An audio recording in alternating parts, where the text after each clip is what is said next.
Hi, this is Jamie Jackson with Wanderlust Travel. We are in our last location in Costa Rica.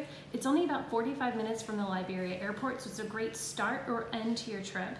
And we are at the beach area. It's in Guanacaste. The hotel is called Casa Chameleon. It is 21 rooms and adult only. They are all villas overlooking the water. And I want to give you a quick tour of my room.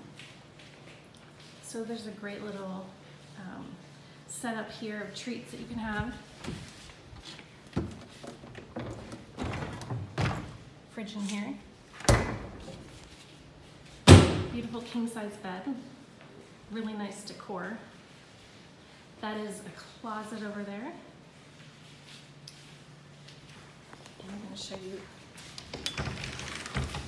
right out these doors. Lots of outdoor space here. A huge and deep pool.